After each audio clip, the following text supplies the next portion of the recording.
殿下，二皇子的人把无极大师找到那阴骨盗走了，说是没有阴骨，您体内的玄蛊虫恐怕就……水是。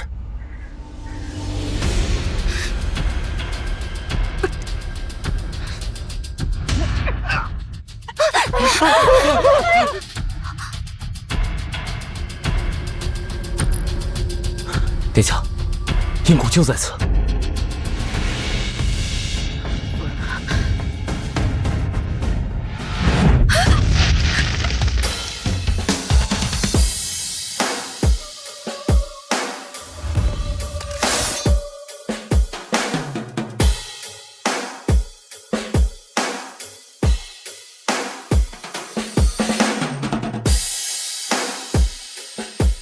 是他。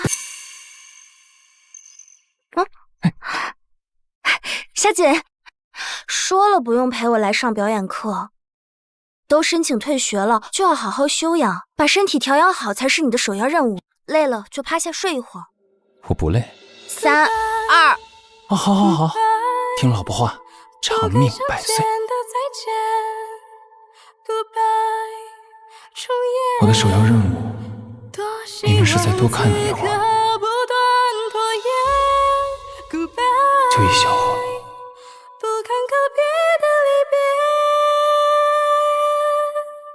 你就在我眼前，曾在我身边。老二已经连你这样手无缚鸡之力的女子都要用上了，把阴骨交出来，留你全尸。阿姐，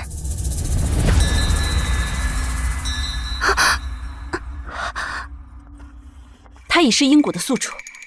阴骨的宿主是什么？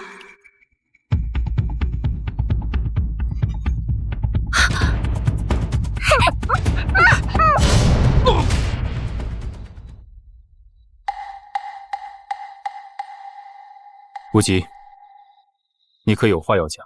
恭喜殿下，阴骨已经寄生在刚刚那位女子体内，如今只有与那位女子交合，才能化解你体内的阳蛊，长命百岁。但您一旦和宿主距离过近，神智恐怕会受到蛊虫影响，对其产生亲近之意，恐乱您心智，还望殿下多加小心。殿下，您原是8位皇子之中继承皇位的最佳人选，若不是中了蛊毒，恐怕皇上早已让您继承皇位。如今劫蛊在即，却又横生变故。无妨，那就找到此女。不知此女有何特征，属下好尽快找到。今日她大婚，恭喜恭喜恭喜！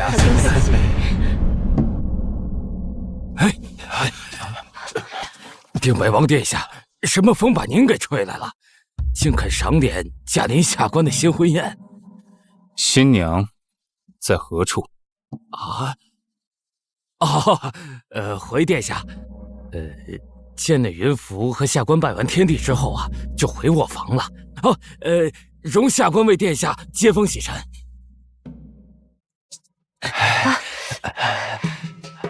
1000两，2000两，发财了发财了！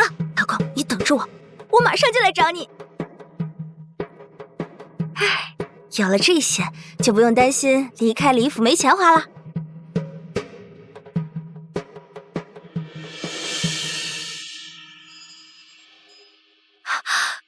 你怎么来了？他果然不记得我了。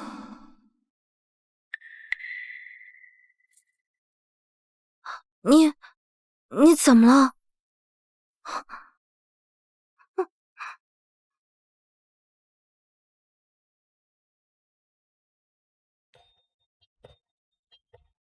如今只有与那位女子交合，才能化解你体内的阳蛊，长命百岁。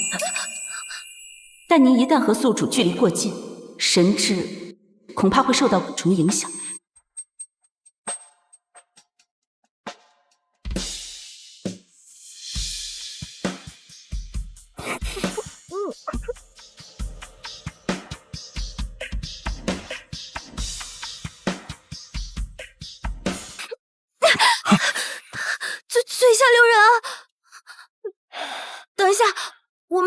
说，你是要劫财还是劫色？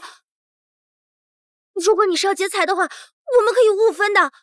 你如果是要劫色的话，劫色的话，你刚才对我做的事，那可是私婚，在古代，私婚可是重罪，你必须得3媒6聘8抬大轿将我迎娶进门。如果你不答应的话，那我就，他就算不记得我了，他也不会真的要杀了我吧？我就好啊。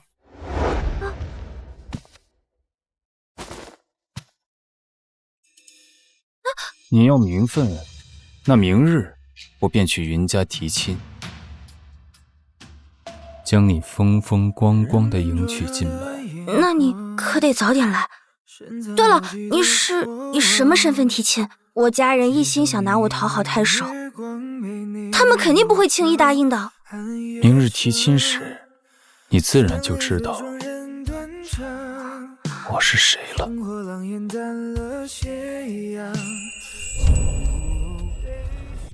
恭喜殿下，贺喜殿下！只要您与此女子同房，化解了蛊毒，那么登基之事自然也就水到渠成了。不过，臣不得不多嘴一句，您的阳骨天生克耗阴骨，他已然是宿主，一旦同房，定会严重损伤他的体魄，轻则沦为残废之躯，重则他会命丧黄泉啊！那就给他风光大葬。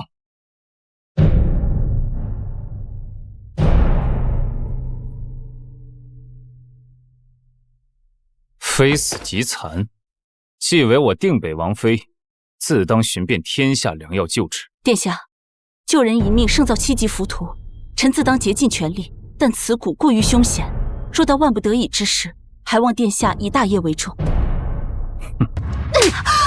你这个伤风败俗的逆女，竟然还有脸进入我云家大门！你超雄啊，动不动就动手打人。如果不，不是计划赶不上变化，我才不会踏入云家大门呢。妹妹，你在新婚之日当着新郎官的面爬上了野男人的床，如今还被夫家给退了回来，品行如此淫乱，简直是把我们云家的脸都丢尽了。你嫌我丢人？我还没陪你们卖女求荣呢，还在我面前装正义使者、道德卫士。李太守可是朝廷命官，你嫁进了李家，可是享福气了。这天大的福气，有什么可不乐意的？这福气给你，你要不要啊？你立刻马上给我滚回李家，负荆请罪！我不去。我实话告诉你们吧，我今日回来就是要等我要嫁的男人来云家提亲的。你们爱等就等，不等就别在这儿多嘴。这死男人怎么还不来？如今也只能靠他才能彻底离开云家了。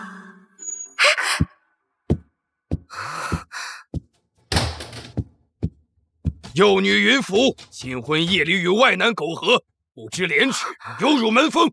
按照我们云家家规，处以沉塘处置，以警后人。你们来真的？你听我说，他承诺过的，今日一定会来提亲的，到时候一定会给云家一个名正言顺的交代的。住口！一个没钱没权的狂土，也配来我云家提亲？你以为什么样的男人都能做我云家夫婿吗？要知道，你姐夫乃五品工部员外郎，效力于当朝之中权力滔天、一人之下、万人之上的定北王殿下。不错，总不能因为这个不顾家风的贱人，而脏了我们在定北王殿下心里的声誉，而毁了我们大好前程。父亲，赶紧把这个小贱蹄子进猪笼沉塘。发生，我是被冤枉的，老公，你再不来，我就要被抓去沉塘了。我告诉你，我未婚夫杀人如麻，你要是敢杀我，他一定不会饶过你们的。你还敢提那个野男人？我看谁敢动他！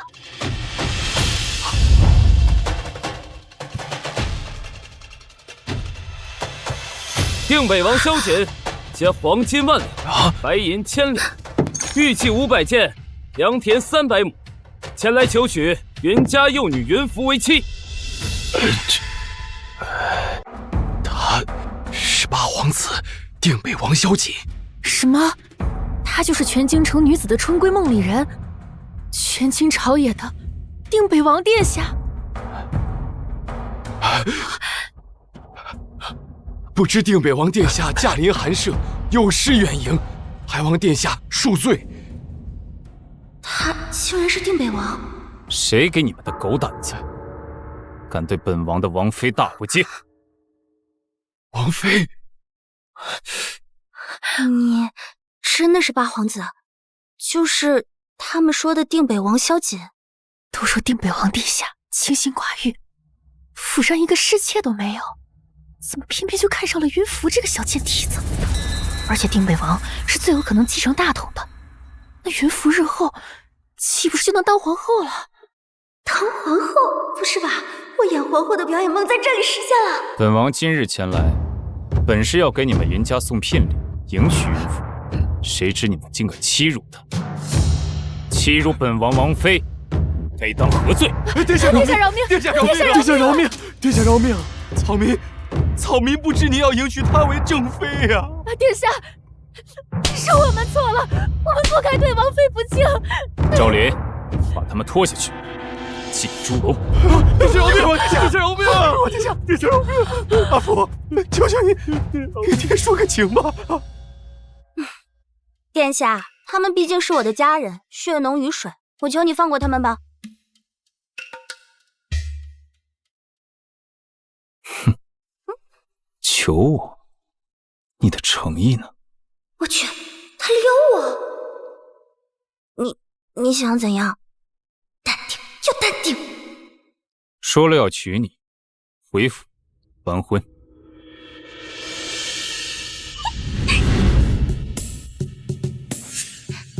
我的诚意。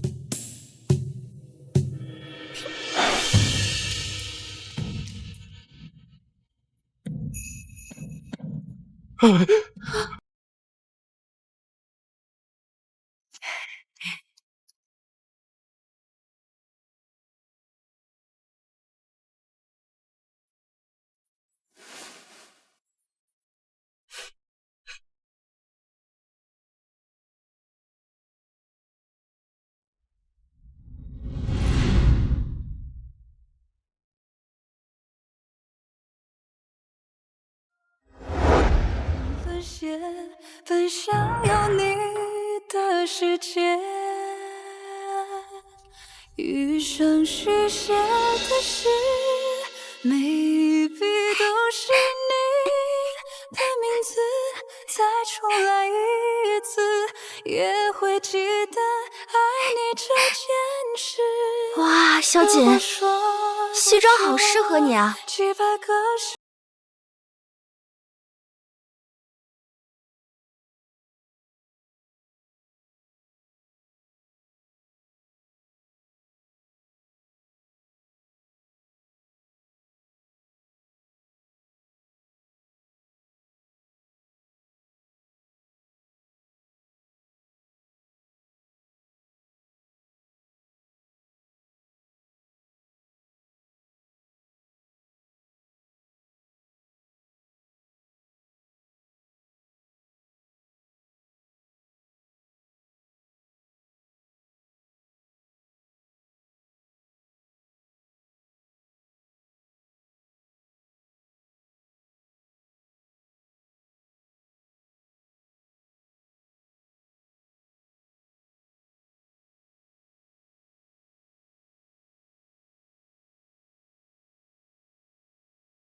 他们都说定北王殿下权倾天下，想入定北王府的女人成千上万，你为什么要娶我啊？追寻着你身影斑驳痕迹，你要化解阳谷，只需与他春风一度即可，又何必娶她为妻呢？殿下，您是否对他生了旁的心思？一定是受了蛊虫的影响，否则本王怎么会对一个民女产生了想法？无稽之谈。若如你所说，事成之后，她因此事留下残疾，一位失了名节的弱女子又如何自处？她若殒命，定北王妃的身份还能周全她身后事。总之，此事本王理亏在先，只不过是给她小小的补偿罢。因为祝贺八弟弟妹新婚大喜呀！这是……哎呀，弟妹怕是不知道吧？我八弟他天生活不过30岁，你嫁给他，不是冲喜，是陪葬。小姐，你是病人萧瑾的家属吗？病人的情况不容乐观，即使积极配合治疗，也很可能活不过今年。你说什么？天下人都说我八弟将来龙袍加身，剑错登基，可你有所不知，我八弟虽文韬武略，但他体内阳骨已是无解，注定活不过30岁。所以将来登基的皇子必不是他，是我。为什么这是你？今日弟妹新进门，兄长就送你们一个痛快的解脱，祝二位黄泉路上新婚大喜。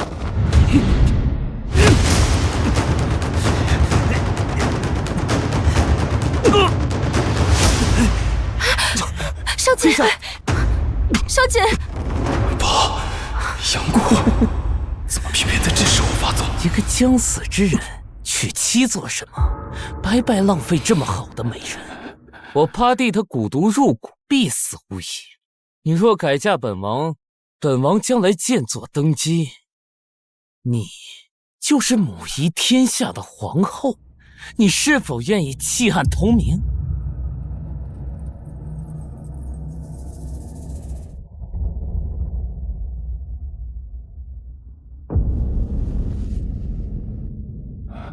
王妃，你怎么能这样？阿姐，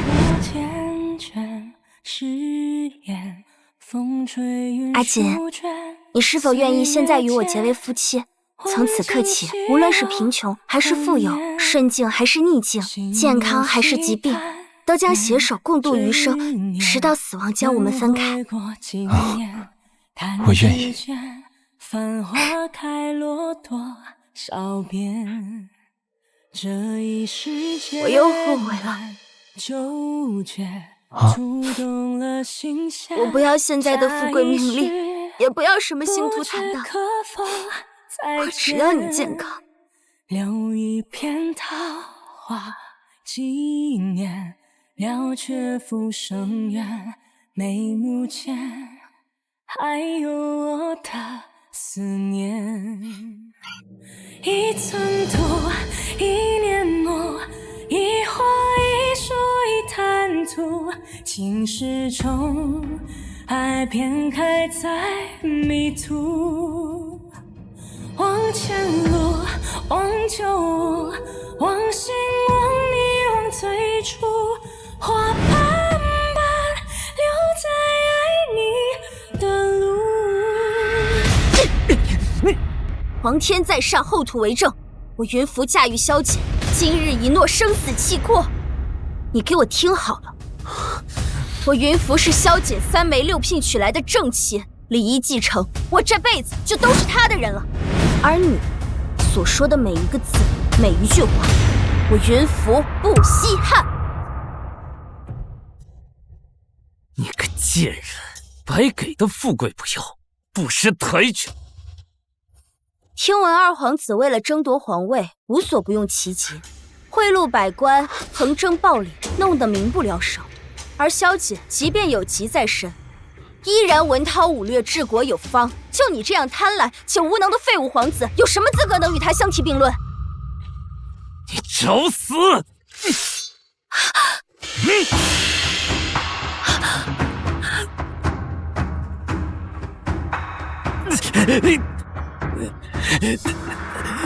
小姐，你不能杀我，我是你二哥。聒噪！殿下，殿下，殿下，小姐，殿下。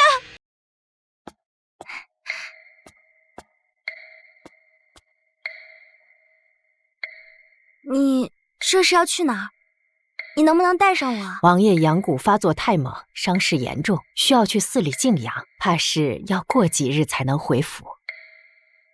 哦，这是我刚炖的鸡汤，秘制鸡汤，大补的，你带着吧。王妃，这汤汤水水的，带在路上碍事儿，何况在京城里，到哪儿都有卖鸡汤的。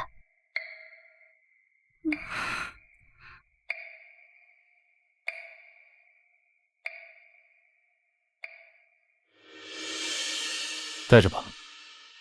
是。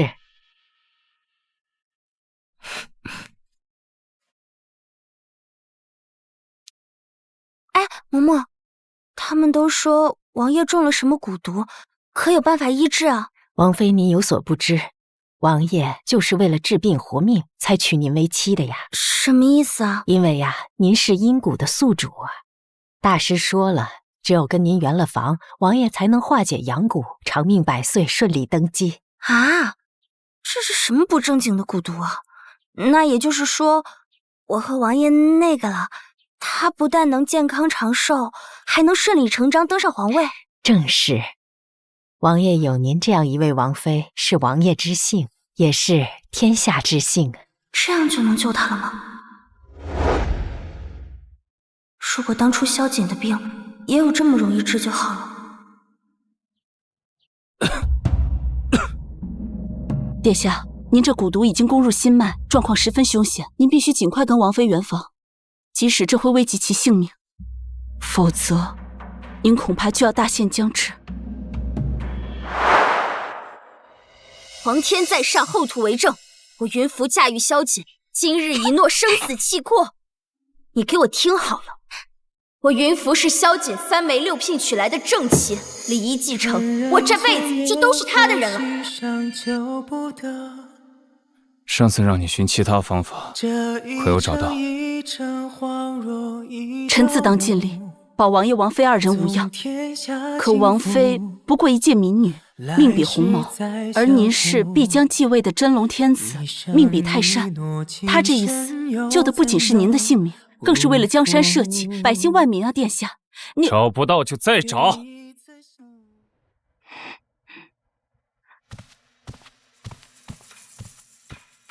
这几日见他闷闷不乐，去库里寻些珠玉，他向来喜欢这些。不过库里的金银藏品太多，总要拣选一些才是。您想要什么样式的？让他挑吧，只要是他喜欢的。王妃，王爷说婚礼那日筹备不周，所以多送些聘礼给你作为补偿。这1001件才配得上王妃您的体面。这些啊，都是库里珍藏的宝物，喜欢哪一件您随便挑。金玉珠翠虽好，但我并不喜欢。我只要他能够好好的活着就够了。王妃，这些也是王爷的心意，您就都收下吧，不然王爷他会责怪卑职的。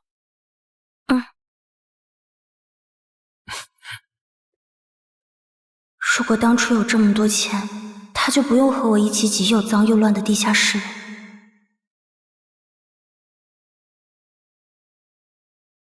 恭喜殿下，终于寻得阴蛊。我等随殿下多年，鞍前马后，披肝沥胆，如今终于能亲眼看着殿下登上皇位了。虽说那女子或许会因此香消玉殒，但得以正妃的名分，在定北王府风光大葬，连陪葬品都价值万金，也算是死得其所了。明明找到了解药，解毒之后再无后顾之忧，可心底里却并没有那么高兴呢。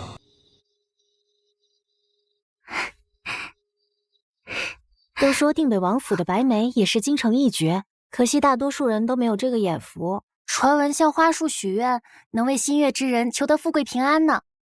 姐姐刚才在许什么愿啊？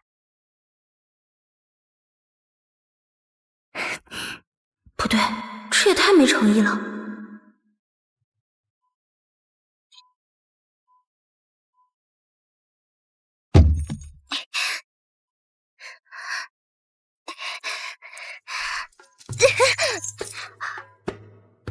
好像是王妃院子里的方向。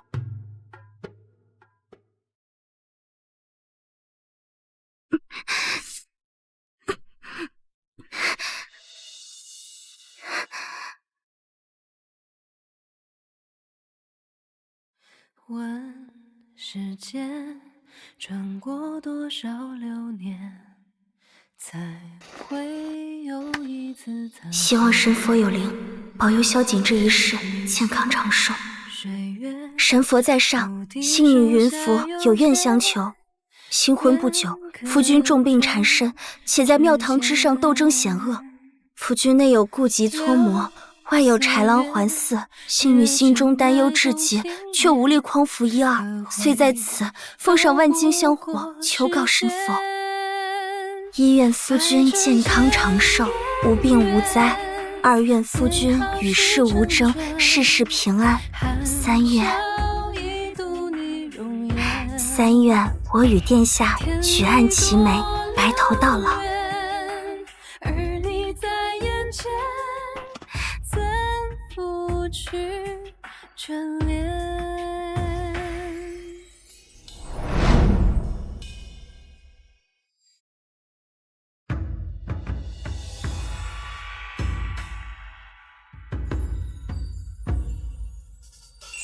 问世间转过多少流年，才会有一次擦肩。殿下，是臣无能，未能找到万全之策。可殿下，眼看陛下就要大限将至，其他几位皇子早已在城外备好军马。你若再不与王妃同房解毒的话，臣恐有碍您顺利登基啊！本王知道。殿下，程大师不拘小节，你向来杀伐果断，怎会为了儿女情长而置您的生死安危于不顾啊？您带着兄弟们卧薪尝胆10年，历经艰险，如今终于能得偿所愿，不仅获得这救命的解药，更是能名正言顺地登上皇位。殿下，切不可因为一介女流，就将这10年的心血付之东流啊！殿下，兄弟们追随您出生入死10年，就盼着您荣登帝位的这一天。如今您却为一介女子心留妇人之仁，陛下，其余诸子皆心术不正之辈。这万里江山若拱手他人，只怕有天下大乱，置万民于水火呀！属下以死相见，求殿下以大局为先呐！属下以死相见，求殿下以大局为先。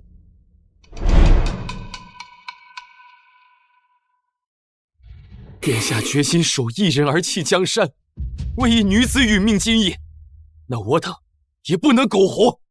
承蒙殿下提携数年，数10年身先士卒，这黄泉路上，我等已先行一步。够了！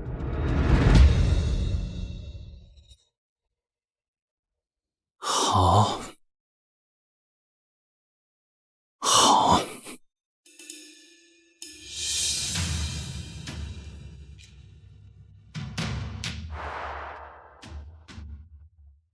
人民灼热的眼眶，深藏犹记的过往，举手拈一缕月光，陪你路遥寒夜长，千里飞霜任断肠，烽火狼烟淡了斜阳。殿下，您回来了。老夫，你这是在做什么？这是我们的洞房花烛夜，萧瑾，这次我一定要救你。我已经知道了，只要和我圆房，就能救你的命。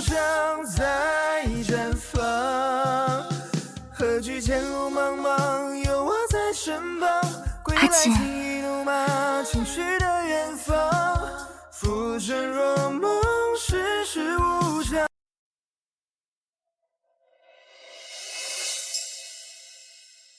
我们那天还没有喝交杯酒。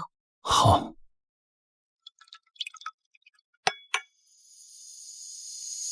看人间烟火，欣赏救不得。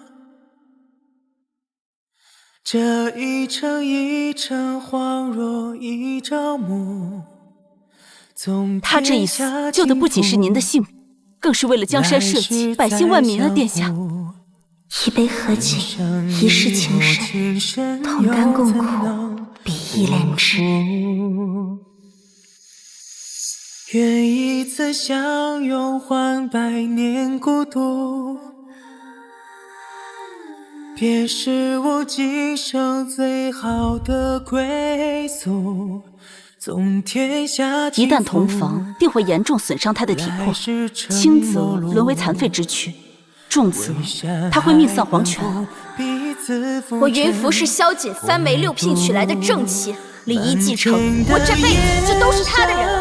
照成了夜幕，雪落了白头。医愿夫君健康长寿，无病无灾。您必须尽快跟王妃圆房，即使这会危及其性命。2愿夫君与世无争，事事平安。属下以此相见，求殿下以大局为先。3愿我与殿下举案齐眉，白头到老。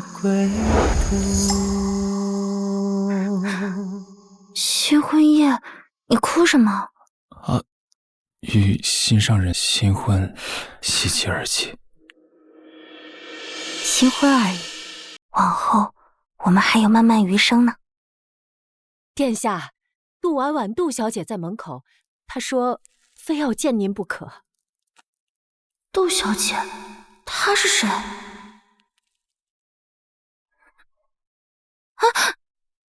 小姐，今晚可是我们的新婚。开日吧。今晚本王护爵抱养。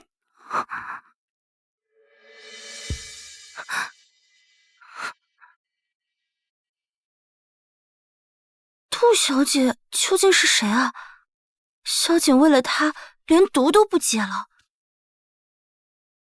难道是他喜欢的人？怎么本小姐一来，景哥哥就出去了？快说，他去哪儿了？本小姐要见他。杜小姐，王爷让老奴转告您，他说已经娶了妻室，让您以后不要再来王府了，免得王妃误会。什么？他何时娶的妻啊？本小姐可是皇上钦定的定北王正妃，我倒要看看是哪个小贱蹄子，居然敢跟我抢景哥哥。殿下，您的蛊毒已显出死相，臣只能违背天道，用戒寿之法为您续了7日的阳寿。不过，您不是决定今晚与王妃圆房了吗？怎么又改变了主意？7日之内，找到能让云浮活下去的办法。殿下，您是对王妃动情了吗？是又如何？阴阳结合，必有一伤。一旦圆了房，王妃就必定会有性命之忧，阴蛊会扰乱阳谷宿主心智。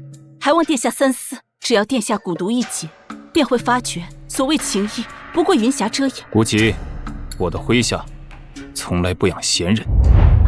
明白。近日臣发现了一个办法，只是过程十分凶险。哎，听说昨夜王爷未行房就走了，一夜未归，这床铺上连落红都没有，怕是真的了。你还没听说吗？皇上把皇后娘娘的亲侄女，也就是杜婉婉小姐，指婚给了王爷。王爷定是为了杜小姐才不肯碰她的呢。怪不得呢，这杜小姐不仅和皇后同宗，与王爷也是青梅竹马。我要是王爷呀，一定也会为杜小姐守身的。难道我来晚了吗？这一世她已经有喜欢的人了。算了，婆婆也没说过这一世她还会爱上我。只要她健康平安，就算心悦他人，也比上一世好得多了。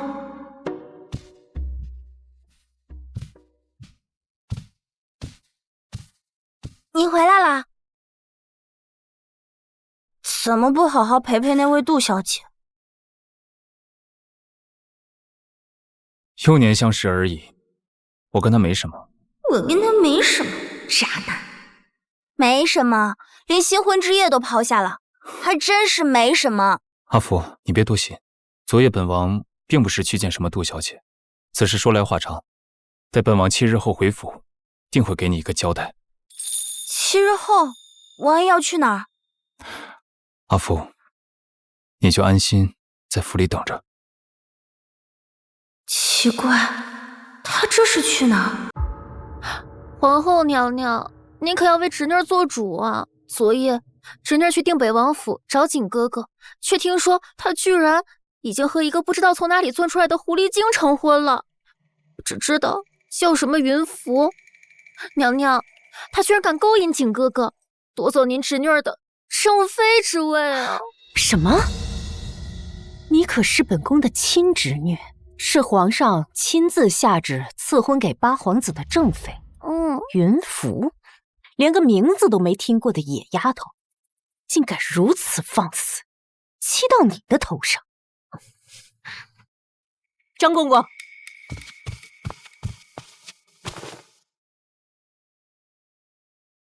这是皇上为你俩赐婚的圣旨，你这就拿着，回到定北王府去，夺回正妃封号，顺便给那丫头一点教训尝尝。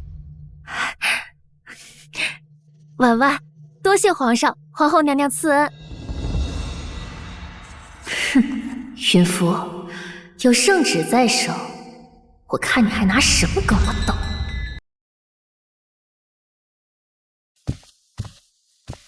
殿下，这便是回天雪莲的种子。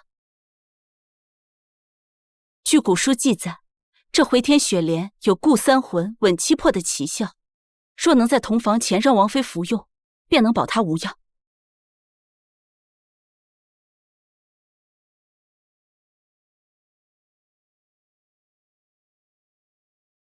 太好了，有了此物，我和云浮便都能活下去了。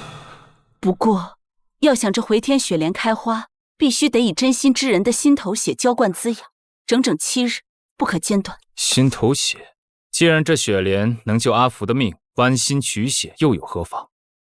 拿刀来，本王要取血。殿下，万万不可呀！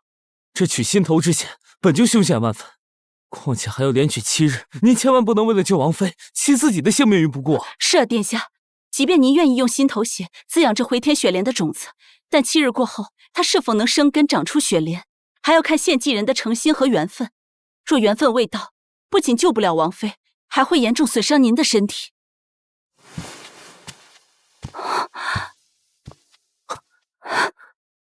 殿下，册封储君一事已迫在眉前，万一取血出了什么闪失，您这10余年的功绩与心血，可全都功亏一篑了。你们随我出生入死10余年，应当比我更明白，成王败寇绝非坦途。若说我萧瑾是天命所归，那这一次，天命也一样会站在我这里。本王心意已决，拿刀来。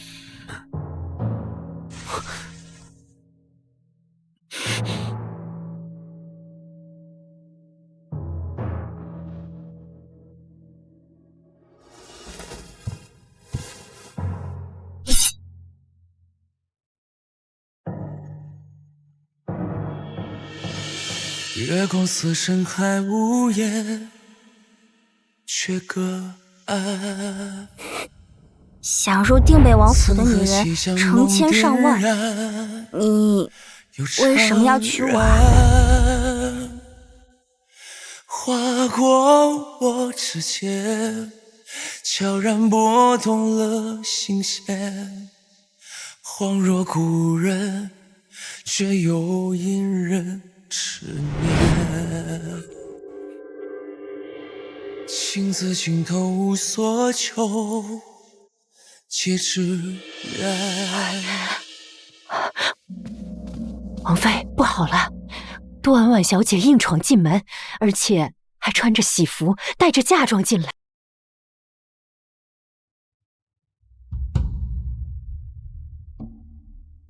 你就是杜婉婉？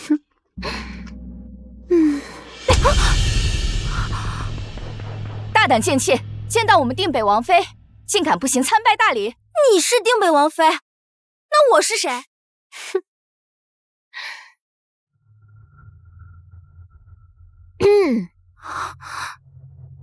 奉天承运，皇帝诏曰：太守之女杜婉婉，温良敦厚，品貌出众，与定北王萧瑾可谓佳偶天成。为承佳人之美，特将杜氏之女杜婉婉许配给定北王为正妃。钦此，怎么样？听见没有？圣旨上写的清清楚楚，我才是瑾哥哥的正妃，而你一个出身卑微的女人，还妄想攀定北王府的高枝儿，哼！做梦。哟，看妹妹这脸色，心中似有怨怼。难不成你还想抗旨不遵吗？不敢，只是这赐婚圣旨理应由殿下来接，不巧这几日殿下外出，妾身也无权替他做主。无妨，原本这圣旨就是景哥哥向皇上求来的。你说这圣旨是萧瑾求来的？好你个萧瑾，还没成事就开始过河拆桥了。我们杜小姐和定北王那可是青梅竹马，两情相悦，她才是王爷名正言顺的正妻。像你这种小门小户的二嫁之女，连做个通房的丫鬟都不配。好啦，既然本王妃已经进门了，那这定北王府的正房也该由我定北王妃来住。你还愣着干嘛？还不赶紧收拾你那些破烂，滚出本王妃的卧房！你们都给我住手！这些都是我的私人财产，你这样是犯法的。哎呦，姑奶奶，这可扔不得，这是王爷的贴身之物，一直珍藏着，连一根线都弄坏不得。你要是把它弄坏了，等王爷回来，你就是10个脑袋也不够掉的。这手帕上竟然绣着一只彩蝶。王妃，您的小字中就有蝶字，而这块手帕又是殿下的心爱之物，可见殿下对您早就用情至深，平日里都是拿着这块手帕毒死人呢。喂，你看见没有？王爷平日里对我日思夜想，这才特地将这只彩蝶绣在了他贴身的手帕上。我不管你是用了什么狐媚手段勾引王爷到了床上，但在王爷的心里，我才是他深爱的正妻，而你不过是一个无名无分的外室。这手帕我见过萧瑾戴在身边，萧瑾，你大爷的！竟然还想坐享其人之福，我真是看走眼了。一个无名无分的外室也敢鸠占鹊巢，还不赶紧给本王妃滚出王府！我好歹也是萧瑾八抬大轿娶进来的正妻，想让我让位，除非你让萧瑾亲自给我修书一封，我就不信萧瑾在没解族之前会赶我走。好啊，你还敢赖着不走了？皇后娘娘驾到！趁着景哥哥不在府里，正好能借着皇后的手弄死这个鸠占鹊巢的小贱人。参见皇后娘娘，皇后娘娘万福金安。你就是八皇子领回来的那个女人，市井小户出身，还是个2嫁的弃妇，就敢染指定北王府王妃的位置，不光是丢尽了萧家的脸面，更是让你母族蒙羞。2嫁怎么了？又不是嫁给你，满脑子的胡搅。婉婉参见皇后娘娘，娘娘莫怪婉婉来迟，实在是这手上的烧伤疼得厉害，婉婉光顾着上药，这才误了拜见皇后娘娘的礼数。哟，快给本宫看看。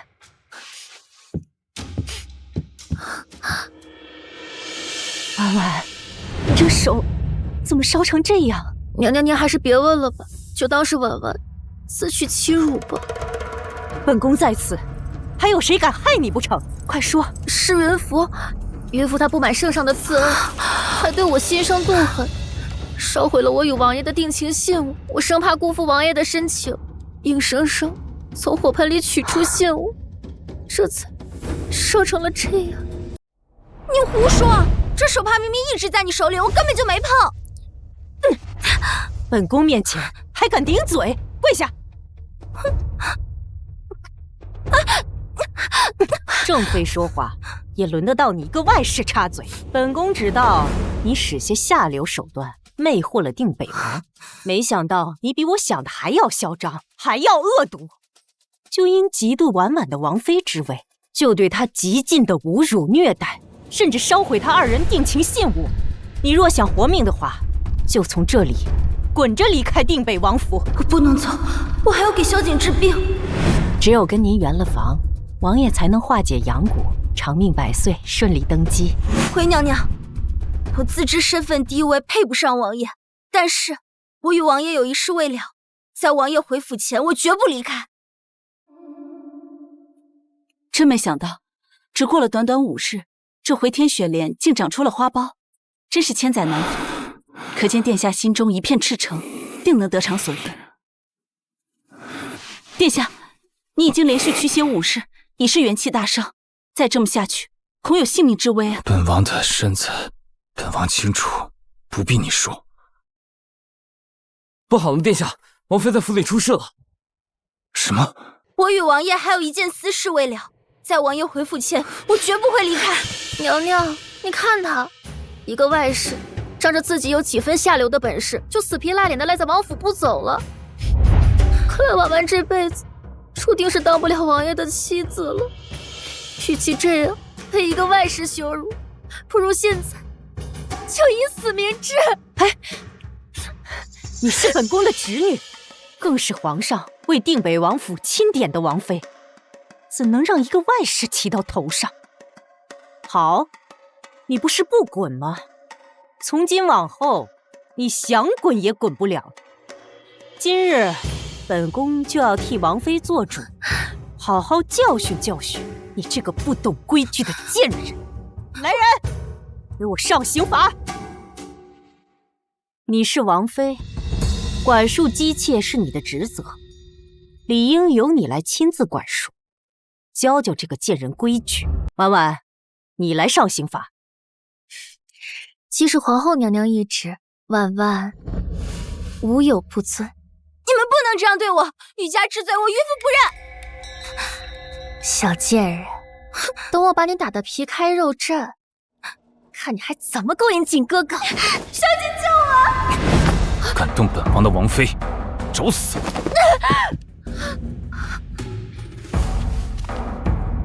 小姐，婉婉可是皇上指挥于你的正妃，而她只是一个见不得人的侧室，你居然为了一个外室如此欺辱你的正妃！不知母后是从哪儿道听途说，阿福是本王的外室，她是我的正妃。景哥哥，婉婉知道你是一直心悦于婉婉的。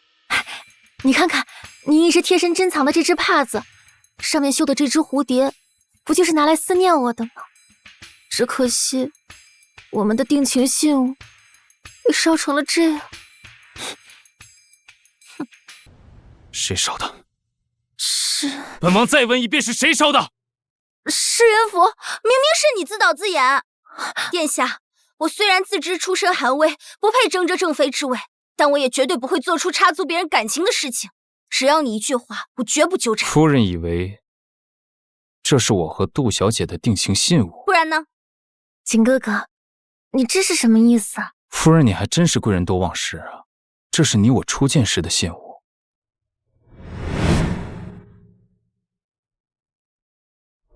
难道是那天？这是你和我之间的定情信物。他竟然把我和他出狱的信物贴身携带，难道是我误会他了？小姐，你简直胡闹！景哥哥，他到底给你灌了什么迷魂汤？你怎么能这么对我？你不要以为今日母后在此，本王就会顾及情面迁就于你。他才是本王明媒正娶的正妻。至于你，本王从未对你动情，是你一厢情愿，一意孤行，还来本王的府上，折辱本王的王妃。娘娘，你看她放肆！我不知道这女人给你灌了什么迷魂汤，但赐婚圣旨在此，命婉婉与你即刻成婚。这贱人不懂事，难不成你也要抗旨？哼，赐婚？看清楚了，上面清清楚楚的写着，命你即刻与婉婉成亲。本宫劝你最好赶紧休了这个上不得台面的贱人，立婉婉为正妃，免得触怒圣上的天威。你怎敢扔掉你父亲的圣旨？大逆不道！你别冲动，这可是圣旨。父皇真是老糊涂了，连圣旨都能比误。那儿臣就请母后转达一下父皇，请他再替我拟道圣旨，赐云福为本王唯一的正妃。此生此世，绝不再娶。我责怪小姐了，她居然能为我做到如此地步。好啊，你不光扔掉你父皇的圣旨，还让你父皇重新拟一道圣旨，给你和这个贱人赐婚。你这逆子，你是要反吗？也罢，念在父皇年迈病重，儿臣也不好去叨扰父皇，那就等哪天儿臣登基，朕亲自为云服下旨。反了，反了天了！本宫这个皇后在此，你都敢如此不听管教，大放厥词！皇后，您现在是皇后，只可惜父皇他命不久矣。您到时候就不是皇后了吧？他才是。赵琳，送客。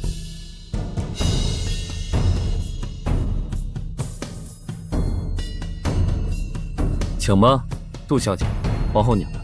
哼！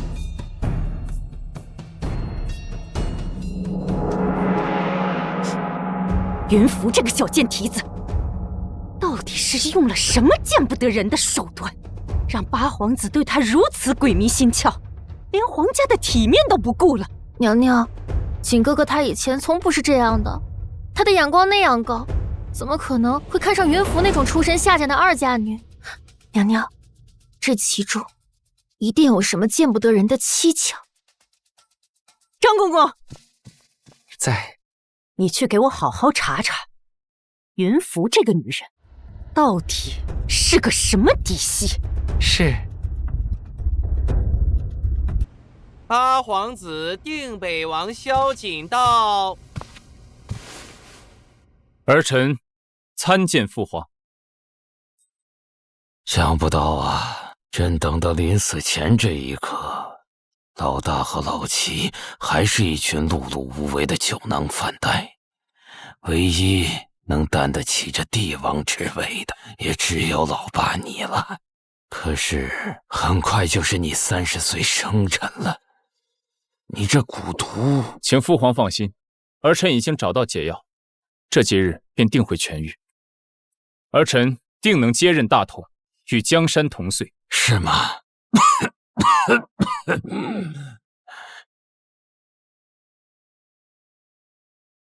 也罢，朕的时也不多了，今天便立下这传位密旨，钦定你为储君。只要你能活过30岁的生辰，这密旨自会生效。可若是你活不过30岁的话，这把龙椅就只能由别的皇子来做了。儿臣明白，儿臣定不负父皇所托。殿下，大师给您续了7日寿命，明天就是最后一天了。今日皇上病危，连遗诏都传给了你，登基已是迫在眉睫。您与王妃可要尽快结果。再等等，只需1日，回天雪莲便能盛开了。我一定要让阿福跟我一起活下来。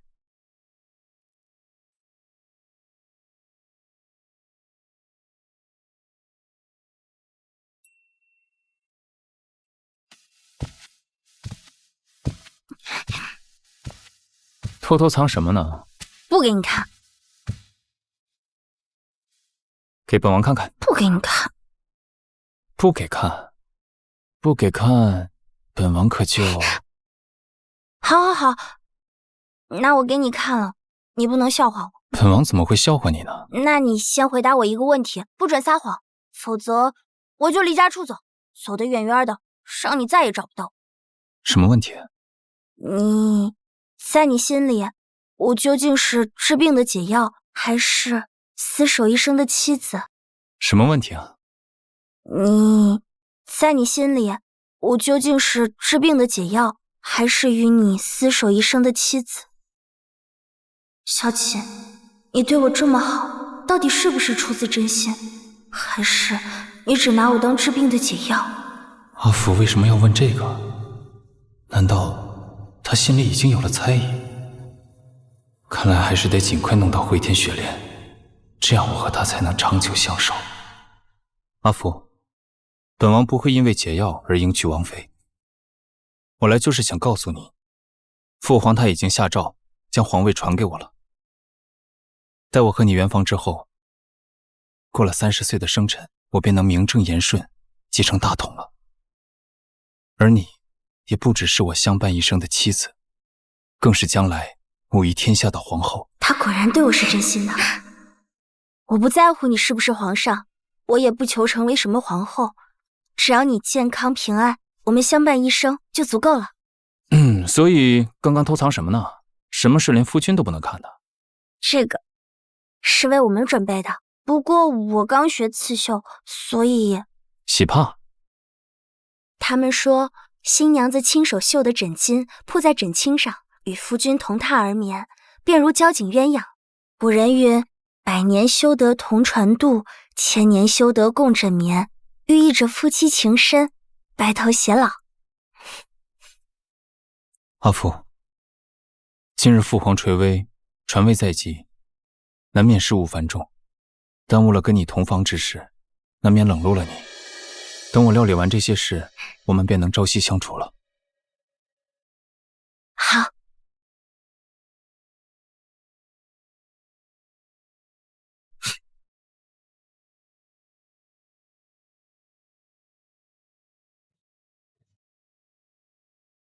皇后娘娘，云凫就是阴谷的宿主。什么？云凫竟然是阴谷的宿主？萧瑾这小子，瞒得还真是密不透风。可就算他体内的阴骨能救瑾哥哥的命，那又如何？还不是一个出身下贱的二家女。何况他圆房之后必死无疑，瑾哥哥拿他当解药也就罢了，又何必娶她为妻呢？为了这个女人，萧瑾竟然不惜剜心头血来浇灌雪莲，看来他对这个女人是动了真心了。娘娘，我也想要瑾哥哥健康长寿，可若是瑾哥哥对那贱人动了真心，日后还要把她娶进家门，百般维护，那我怕是这辈子都做不了皇后了。娘娘，本宫倒是有一计，能弄死那个贱人。等他一死，你的机会自然来了。你看，此事如此者，我想什么？我到底上成了，这回天雪莲丹炼成了，这丹药的成色出奇的好，可见殿下对云凫小姐一片深情。太好了，云凫的命终于保住了。殿下，昨夜先皇驾崩，您这7日的寿数也已告捷，继位之事迫在眉睫，您还是尽快跟王妃结骨。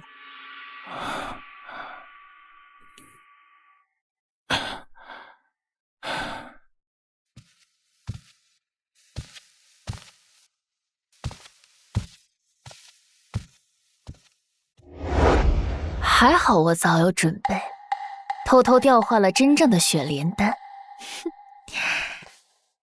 云凫，吃了那颗假的雪莲丹，明年今天就是你的忌日，他的妻子只能是我，杜婉婉。哼。江南红豆树，一叶一相思。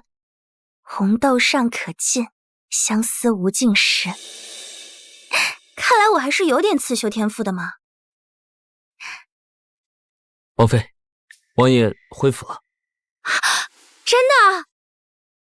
你不在王爷身边护卫，特意跑一趟告诉我吗？王爷说，今夜便是你与他的洞房花烛宴。王爷让王妃先把这个吃了。这是……王爷说，这是滋阴补肾的补药，于房中之事也大有裨益。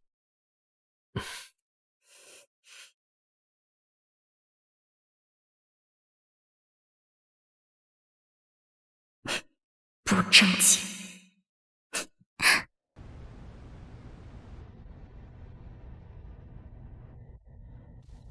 王妃该沐浴梳妆了。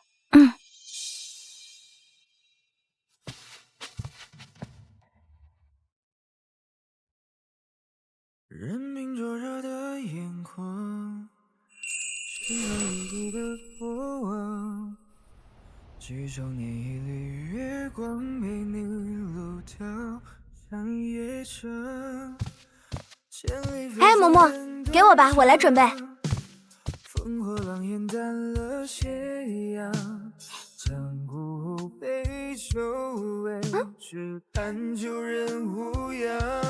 玄阳内经，这大师给他看病的书。重阳谷之人，命不过30，唯有阴谷才可克制。倘若阴谷以人为宿主，方可与之同房才根治。然则阴阳相克，同房之事对阴谷宿主损伤极大，轻则沦为残废，重则命丧黄泉。王妃，王爷说婚礼那日筹备不周，所以多送些聘礼给你作为补偿。这1001件才配得上王妃您的体面。若能得其这些，财富无山，则疗愈之效更佳，可保有世无虞。赐云服为本王唯一的王妃，今生今世绝不再娶。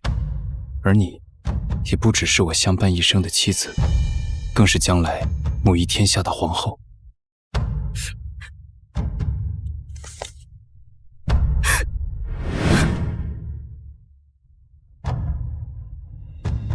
此去有万般艰险，九死一生，你真的？我愿意的。原来，虽然你是小姐，但已经不再是属于我的小姐。只是需要我救你的命，为什么不告诉我？你明明知道，为了你，我根本不在乎这条性命。阿福。小姐，你怎么能？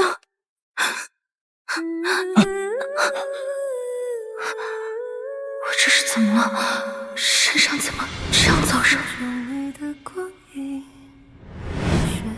小姐，明明都已经欺瞒我到这个份上，为什么还要给我下这种药？我一介无权无势的弱女子，也值得你忌惮至此吗？这一世的确是注定的九五之尊，够多疑，也够无情。阿福，今夜过后，我就要登基为帝了，而你，则是至高无上的皇后。这样也好，明天你荣登尊位，我也死而无憾。给我一生闪烁的风景，我曾以你转命运，此生无畏天意，想你我那最初的相遇，刻在心底。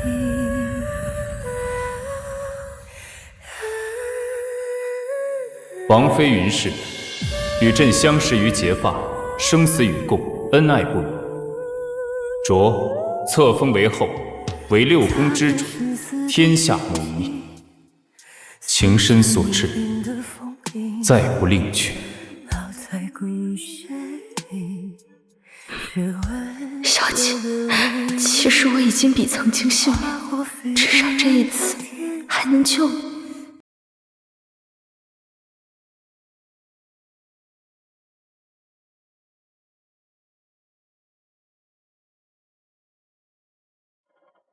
阿福，朕的一切都是你给的，朕会用一辈子来补偿你。陛下，卯时将至，该准备登基大典了。陛下，皇后娘娘也该更衣梳妆，准备封后大典了。阿福太累了，让他再睡会儿吧，晚点叫他也不迟。是。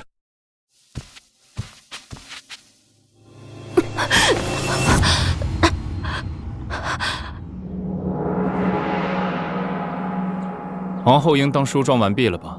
派朕的龙辇去迎接。朕要和皇后同城。皇上，皇上，皇上！皇后娘娘她出事儿了。阿福她怎么了？娘娘她说，怎么了？娘娘，她是变天了。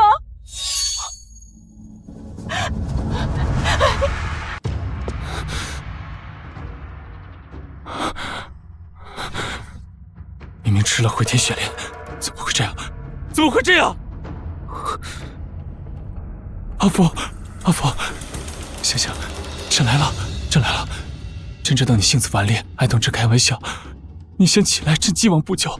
阿福，阿福，陛下，出去。皇后只不过同朕开了一个玩笑。阿福，阿福，阿福，你不是说过要和朕白头到老的吗？你为什么食言？醒醒，你不是说过让我放过你的家人？朕现在就下旨，让袁家所有男子都加官进爵，女子都封为诰命，好不好？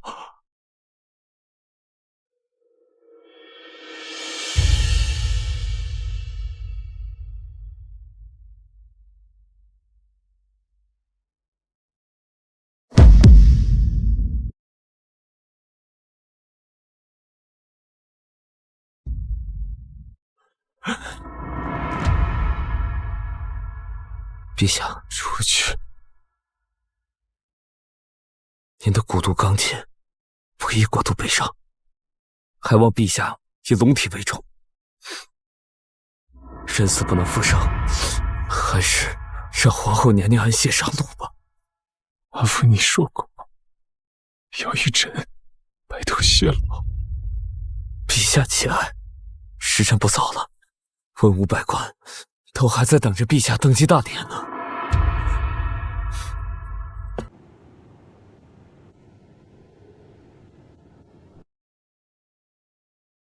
我不在乎你是不是皇上，我也不求成为什么皇后，只要你健康平安，我们相伴一生就足够了。皇上，您才继承了先皇大统，朝上还等着文武百官，您肩上还肩负着江山社稷。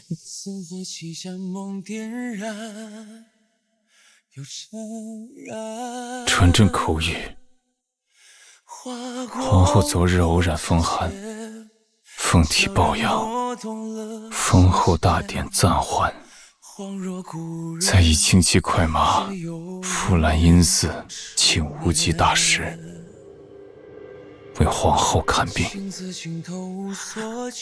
是。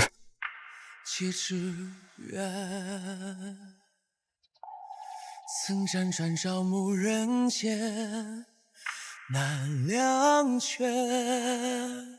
启禀皇上，皇后娘娘她天魂已离，阴魂已散，臣实在是无力回天了。惊鸿一眼，此生怎能忘？一愿夫君健康长寿，无病无灾；二愿夫君与世无争，事事平安；三愿，如果殿下真的是他，我愿与殿下夫妻恩爱，白头到老。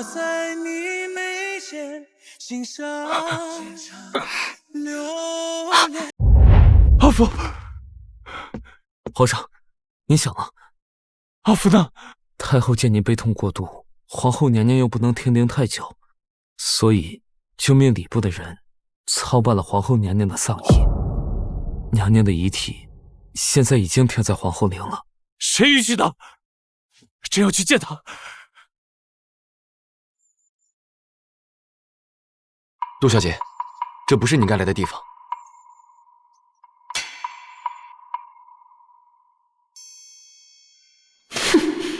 云福，没想到你竟然让景哥哥给你修了这么大的皇后陵。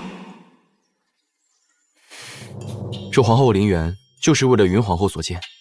说起来，这云皇后也是个可怜之人。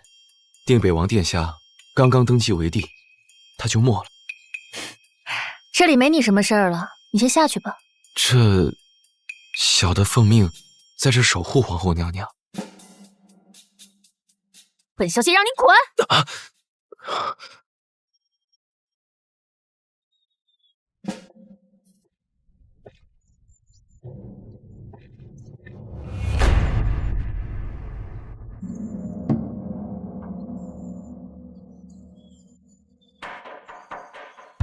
云福敢跟我抢景哥哥，我让你死不安宁！哼！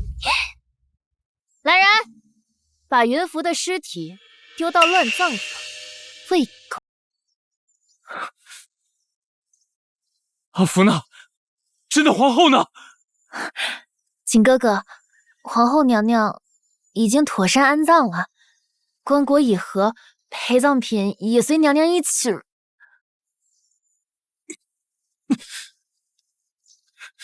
皇上，你就让娘娘入土为安吧。昨日娘娘走后，你就一夜白头。就算娘娘在九泉之下，也能看到您对她一往情深。现在就算您把棺椁劈开，娘娘也不能死而复生啊！皇上，三愿夫妻恩爱，白头到老。夫妻恩爱，白头到老。我已与阿福共白头了。皇上，卑职有一事不明，不知当讲不当讲。说。之前无极大师讲过，服用回天血莲，皇后娘娘便不会有事。可如今，昨日陛下大痛，我等忧心龙体安康，无暇多思。今晨例行述职，卑职想着前来禀报。昨日似乎看到有人偷偷潜入无极大师房间，其中恐有蹊跷。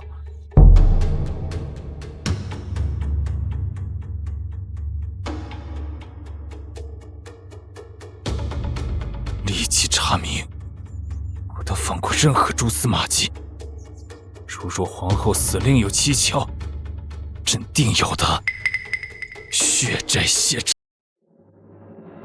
陛下，属下带人严密搜查，从莱茵寺到各府各院，最终在杜甫杜小姐房间内找到了这个。这是血莲丹？是，属下已经查明，在无极大师之前，他便偷偷调换了真正的血莲丹，所以无极大师给您的血莲丹是假的，而皇后娘娘也正是因为服用假的血莲丹，所以那个贱人现在在哪儿？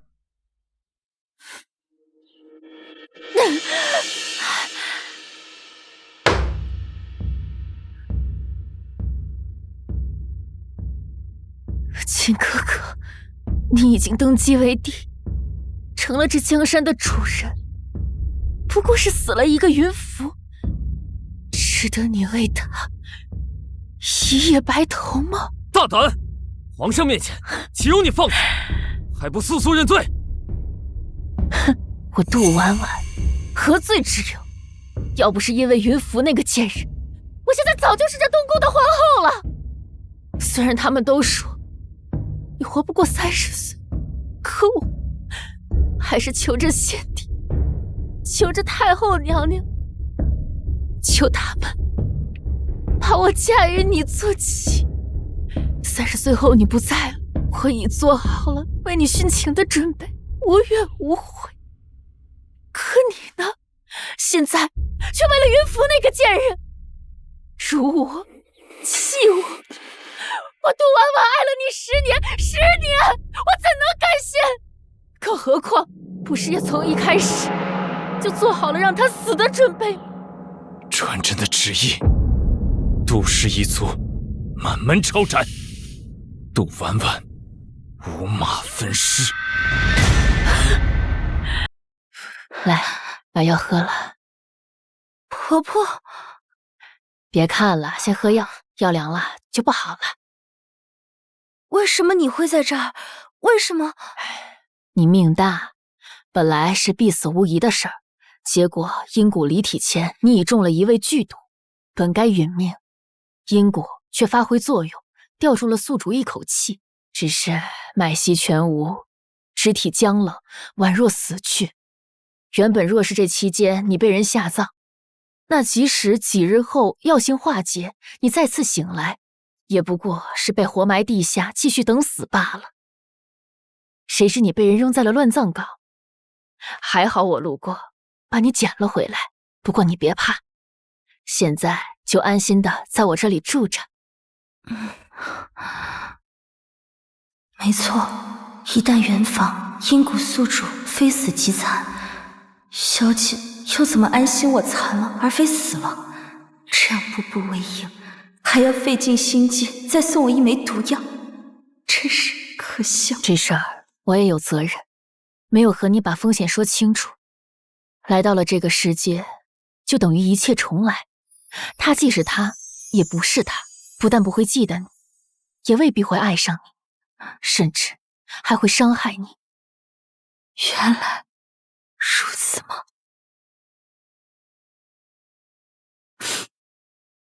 哎，姑娘，你怎么了？哎，姑娘，你怎么了？刘大夫！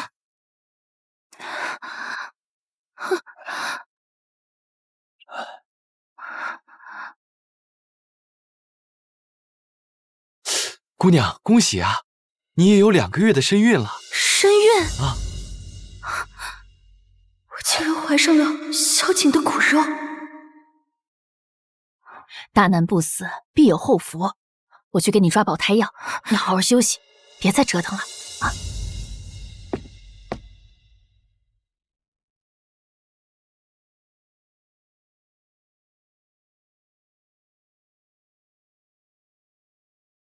哎，你听说了吗？皇上已经下旨处决了杜氏一族，据说是杜家长女杜婉婉设计害死了先皇后，直接被诛了9族啊！这我当然知道，我还听说自先皇后病天以后，皇上便一直住在定北王府，不肯搬至皇宫，甚至还下旨永不纳妃封后。唉，这皇上对先皇后的情谊真是比金坚比海深呐！杀人凶手，他想要的天下和后半生无虞都已经得到了，我亏欠萧景的也已经还清了，以后我和他再无瓜葛。至于这个孩子，我会好好将他抚养成人。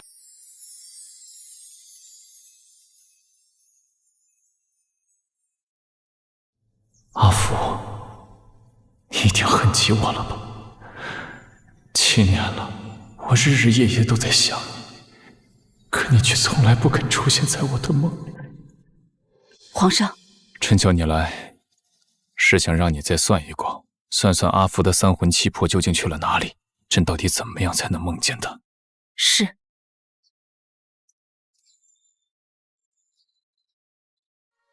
怎么说？皇上，这卦象显示，有一法子能让您见到皇后娘娘。什么法子？按这卦象所说，这关窍在那回天雪莲。回天雪莲？不错，3日内您必须找到9981朵回天雪莲。至于此地陵寝之中献祭给皇后娘娘的魂魄，再过3日，便是100年一遇的7星连珠夜。待到那一夜，9981朵雪莲齐齐盛开之际，您便能在此看到皇后娘娘。此话当真？只是你也知道，这回天雪莲极其稀有，全天下也不过100株，而3日后的7星连珠夜更是100年一遇，不可错失。因此，你想要见到皇后娘娘，无异于登天之难。只是这次机会一旦错失，您就再也见不到她。只要能让朕再见到阿福，便是18层地狱朕也闯了，何况这9981株雪莲呢？赵林，属下在。昭告天下万民，凡是能奉上回天雪莲者，1株赏1000两黄金。3日内，必须把9981株雪莲一个不差的送到这皇后陵来。是。这朵雪莲终于要开花了。神医说，只要集齐9981朵雪莲，娘亲的病就有救了。虽然现在只有1株雪莲，但只要细心努力，一定能救好娘亲的。我的病情好像又加重了。7年前的蛊虫和毒药，虽然阴差阳错让我捡回一条命，却也气虚血亏至极。现在能陪着欣欣的时间不多了。神婆经常都是来去无踪的，如果我不在了，欣欣又该托付给谁呢？欣欣，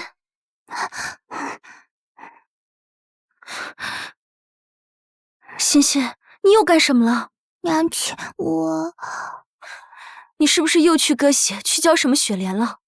我都告诉过你多少遍了，那些神棍的话不可信。我以前教你的诈骗套路，你是一点都记不住啊！娘亲，欣欣不是不听话，神医说了，只有鲜血浇灌的雪莲才能救你的命。欣欣不能没有娘亲，欣欣不能让娘亲病重。欣欣，娘亲不是故意凶你的。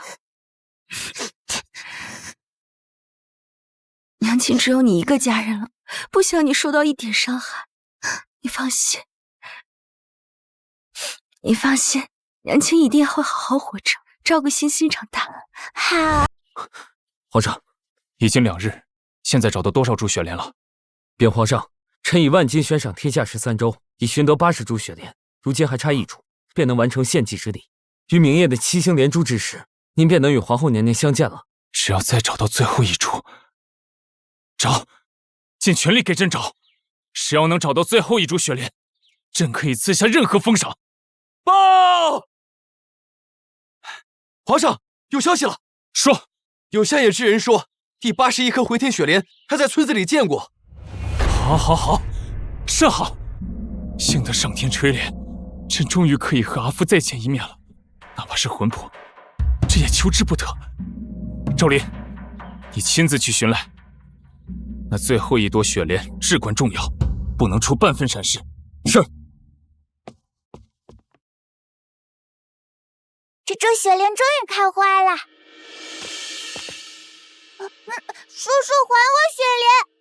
还我雪莲！小孩儿，这是100两黄金，这雪莲我要了。你别走，这是我的雪莲，我娘亲等着这雪莲救她的命呢。你娘亲？你可知这雪莲是要献给先皇后的？你那山宫里的娘亲是死是活，能比得上先皇后的一根头发丝吗？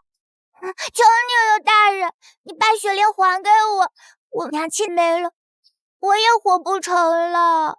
小孩儿，这100两黄金足够你们母女花几辈子。9981朵雪莲，可是要献祭到皇后陵的。当今圣上爱妻如命，先皇后可是他的逆鳞，若是少了1株，皇上定会龙颜大怒，斩你满门。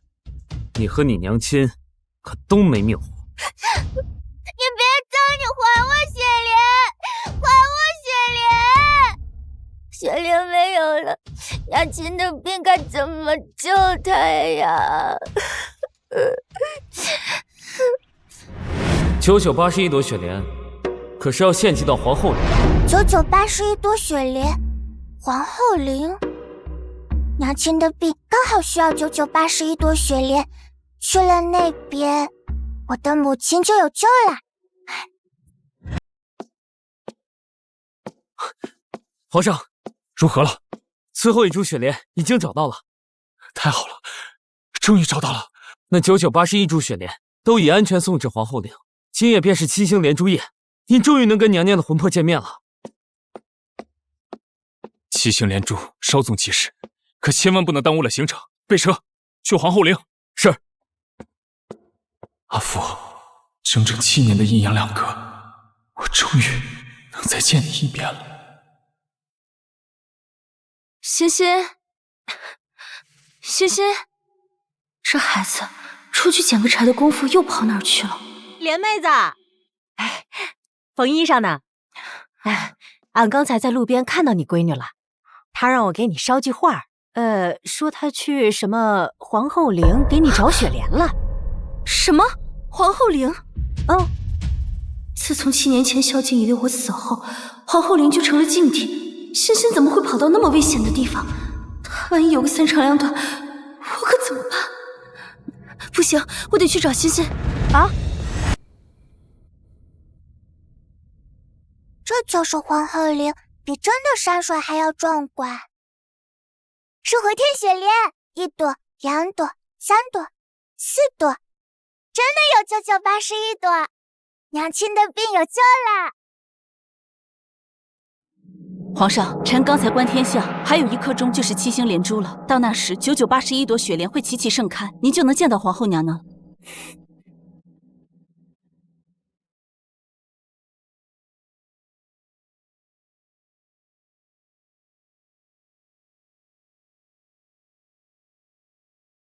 哎，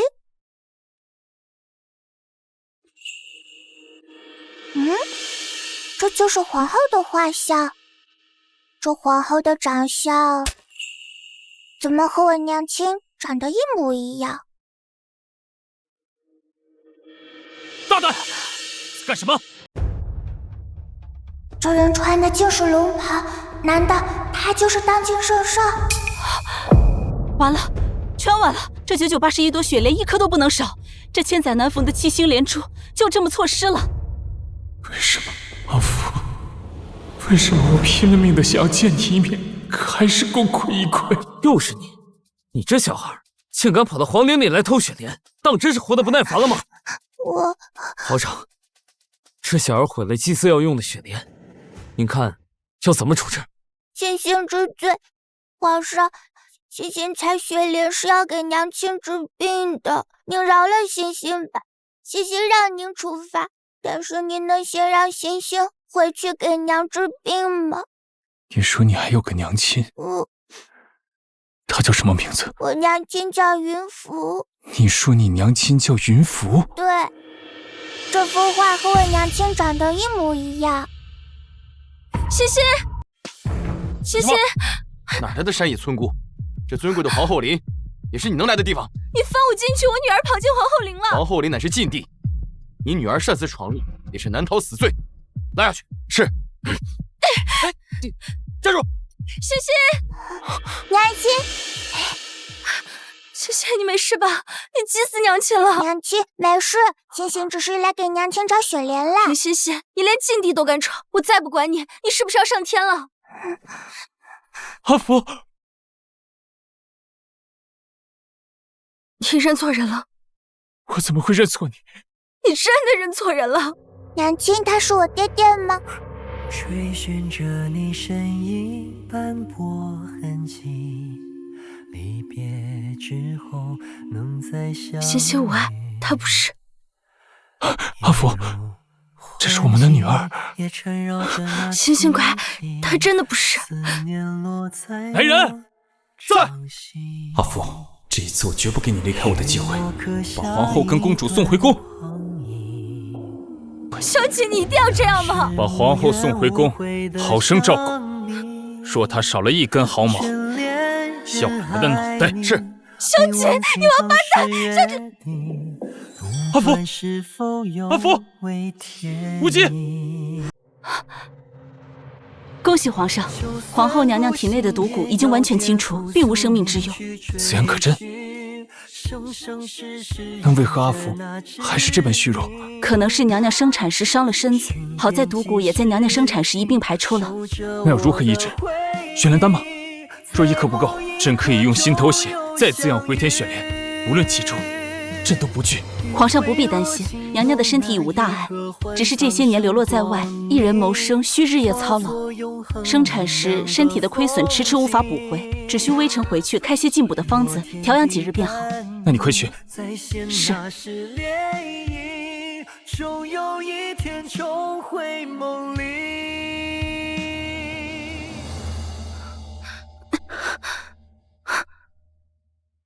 这里是定北王府。深藏犹记的过往，几少年一缕月光陪你路遥寒夜长。一杯合景，一世情深，同甘共苦，比翼恋枝。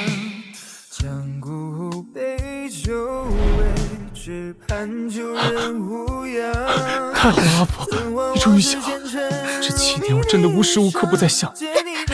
现在还有装模作样的必要吗？难道7年前想要我命的人不是你吗？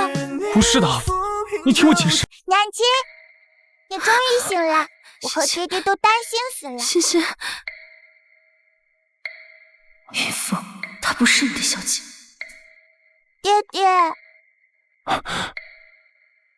小姐，当着孩子的面，你要干什么？带公主去花园。是，皇上。走吧，公主，我们去放风筝。你放开我，小姐，你到底干什么？难道你非要我死在你面前，你才甘心吗？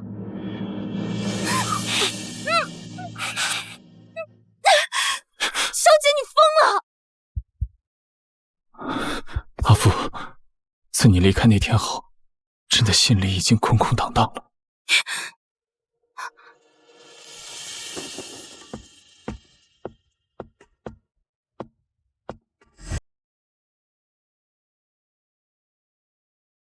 阿福，大师说你的身子弱，急需好好调养。欣欣还年幼，就忍心看她小小年纪便日夜为你操心吗？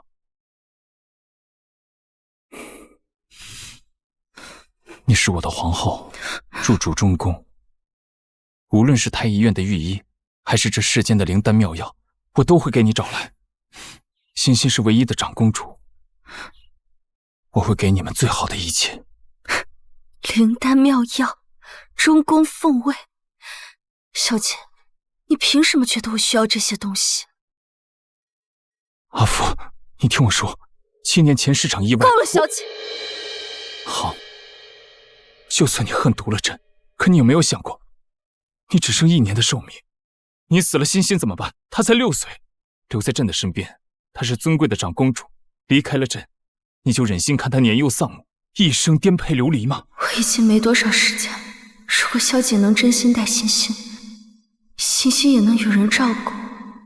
可是，我能再相信她吗？阿福，朕这一辈子只有你一个妻子。皇后娘娘，该进膳食了。这些膳食都是按照……皇后娘娘，皇后娘娘，哎呀，皇后娘娘不见了！哎呀，不好了，皇后娘娘不见了！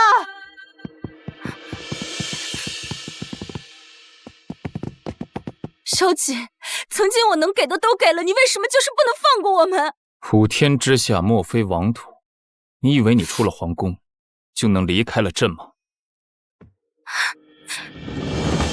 你今天要是不放我们离开，不要！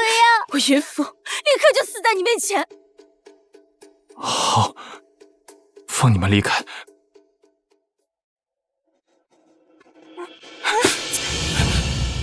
如果你敢离开皇宫，我就让你女儿给你陪葬。小姐，虎毒尚且不食子，欣欣也是你的女儿啊，你怎么能用她的性命来威胁我？你简直连畜生都不如！3、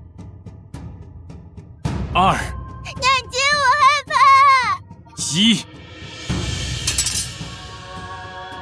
小姐，你真是个疯子！我已经疯了7年了。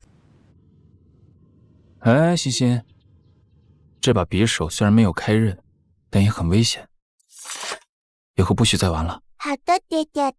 万一伤到你，爹爹可是会心疼的。还有，欣欣昨晚配合爹爹演的一出戏真棒。不管怎么样，总算把你娘亲留下来了。我知道爹爹费尽心思把娘亲留下来，都是为了治好娘亲的病。欣欣一定会配合爹爹的。欣欣真懂事。你放心，爹爹就算倾尽所有，也一定会把你娘亲的病治好的。可是爹爹，强扭的瓜不甜，你不怕娘亲以后记恨你吗？爱也好，恨也罢，我已经失去他1次了，不能再失去第2次。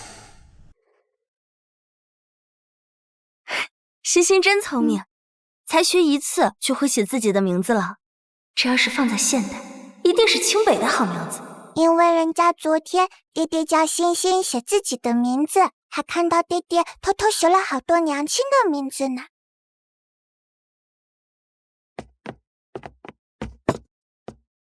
谢谢啊，皇上对娘娘真是用情至深，这等名贵的雪莲也只是当个寻常摆件供娘娘消遣。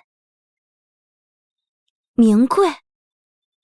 虽然这雪莲花是不多见，但连我们之前住的山沟沟里都能长，真的这么稀有吗？是啊是啊，无极大师说过，这回天雪莲放眼世间也不会超过数百朵，开花则更是困难。如果想要雪莲提前开花，则需要用心头血浇灌7日。不仅如此，献出心头血之人必须以真情祈祷，否则即使心头血流干，雪莲也未必能开花。心头血连续7日浇灌，阿福，你别多心。昨夜本王并不是去见什么杜小姐，此事说来话长，待本王7日后回府，定会给你一个交代。7日后，王爷要去哪儿？阿福，你就安心在府里等我回来。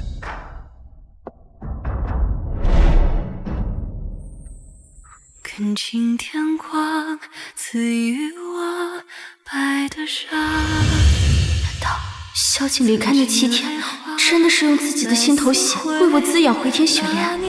难道萧景离开那7天，真的是用自己的心头血为我滋养回天雪莲？不可能，只要有元芳，他就能解毒。他怎么可能会用这样危险的方法救我？皇后娘娘，奴婢带小公主去偏房睡吧。偏房？为什么？欣欣不是一直和我睡一起的吗？因为皇上今晚要您侍寝。侍寝？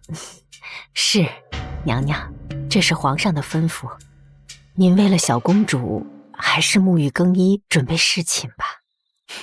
果然，男人都是这么自私，只会利用女儿来威胁我。可是我不去的话，萧景那个混蛋又要拿欣欣来威胁我了。算了，就当被狗咬了。去吧。来，小公主。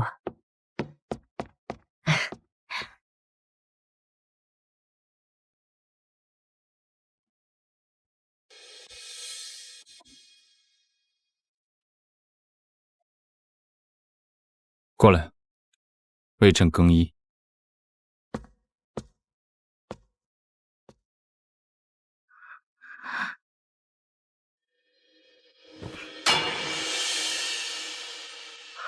他这伤口不会真的是……不仅如此，献出心头血之人必须以真情祈祷，否则即使心头血流干，雪莲也未必能开花。难道他真的为了我，用心头血滋养了回天雪莲？阿福，7年前并非朕要害你，只是回天雪莲被杜婉婉偷换，才让你承受无端之痛。不过无极大师前几日告诉朕，你身体的蛊毒已经完全好了。那我这些年日渐虚弱，那只是你生下欣欣后，体虚又连日操劳，气血两亏尚未补足。这几日喝的药，就是在调理身体的亏损。细心照顾，不日便可恢复如初。对不起，阿福，都怪朕没有陪在你身边。阿福，你放心，我以后都会永远陪着你的。阿福，小姐，我们终于可以永远在一起了。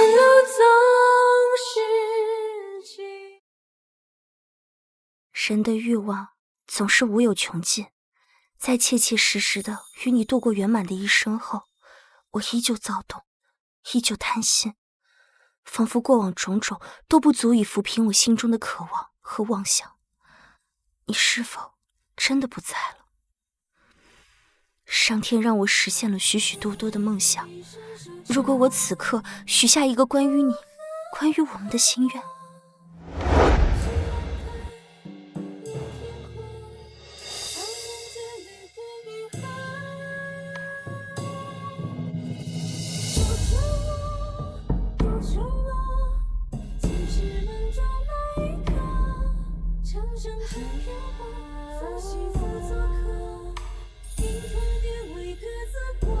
阿福，